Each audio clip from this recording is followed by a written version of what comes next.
Listen Up TV takes you to the Arctic today, an Arctic island named Southampton where its only community is Coral Harbor and home to an amazing miracle rescue.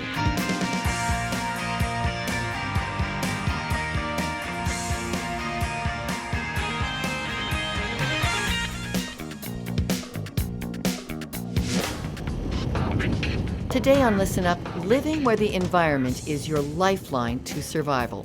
The Canadian Arctic is ground zero for how climate change impacts people. For this show, we went north, a trip to an island at the top of Hudson's Bay in the eastern Arctic. Nestled against a bay, Coral Harbor is well past Canada's tree line. A vast island where only 800 people live. Inuit, who are part of a legal challenge that argued the pollution of the South has threatened their cultural and environmental human rights. Here, global warming is a matter of life and death. Survival is a celebration. Today we'll tell you the story of Jupi, a teenage hunter who nearly lost his life because of a thinning global ice cap, and a feature interview with the Premier of Nunavut on sounding the alarm on climate change in the Arctic. It's a wake-up call that we have a deeply connected humanity to these children of Coral Harbor.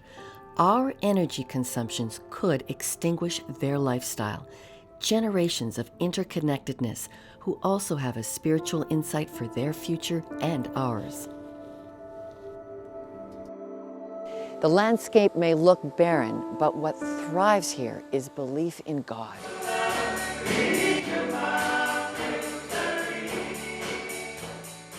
God put us here on earth for a reason.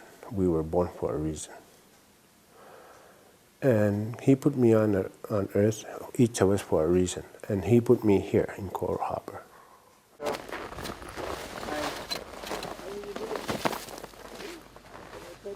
When I'm out there, it's between me and God, constant, and the land. Me, God, and the land.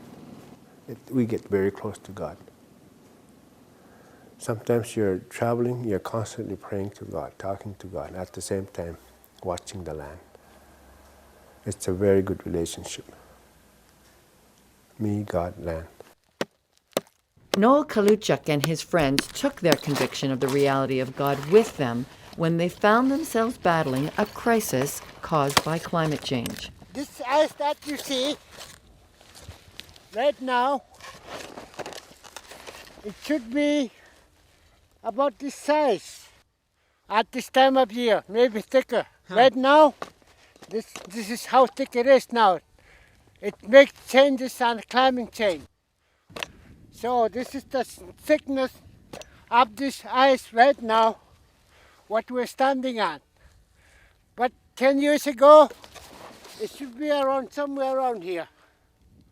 It may not sound serious to you, but in November, it caused a life and death struggle in this community. Families here head out on this ice to hunt for daily meat supply. We always share what we caught. You don't sell it, you just share it. Yeah, we just share it. We don't sell it. Come on. So you'll bring a big whale and you'll share it. Oh yeah, and it's gone just like that. Will we have whale tonight? We'll work on it. In the Arctic, subsidized groceries are at least 5 times the price of those in the South. Meat from the land is not only preferred for taste, it's necessary. Run.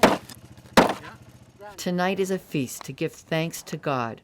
Fresh seal, caribou, Arctic char, ptarmigan, all enjoyed raw, on the floor, close to the land it came from.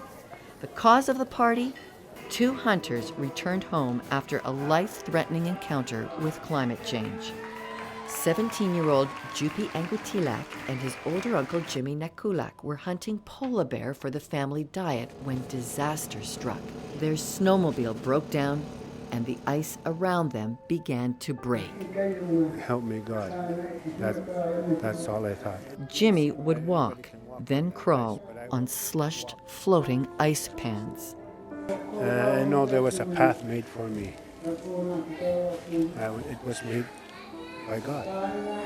17-year-old Jupi was drifting separately, far afloat from his uncle, and would be 3 days and 2 nights dangerously adrift in the Arctic waters of Hudson's Bay.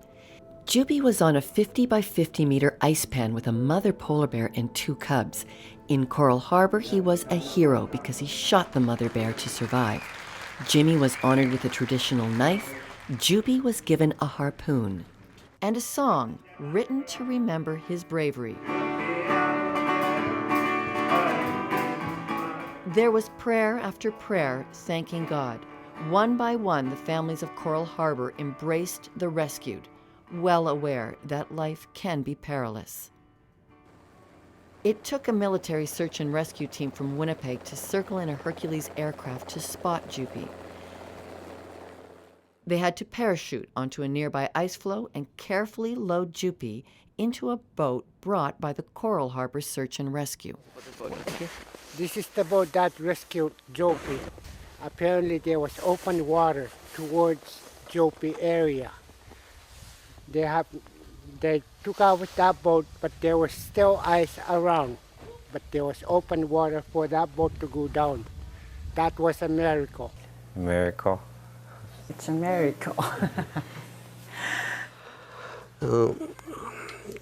But we do thank the Lord for answering our prayers, and we thank the Canadians and the people of Inuit, well, all over the world for their prayers and support they've given us in every way.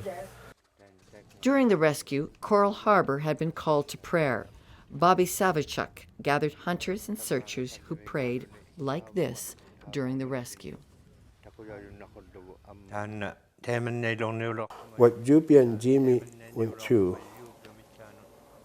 helped us to understand God more, about our prayers, about miracles, and get closer to God and understand Him more, how He works in all of us. All the men that was out there were praising God with all their voice. It was amazing. That was a miracle time.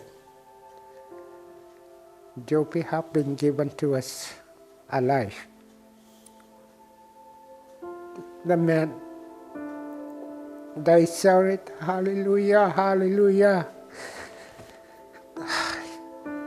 It was awesome. That's how much God have helped us out.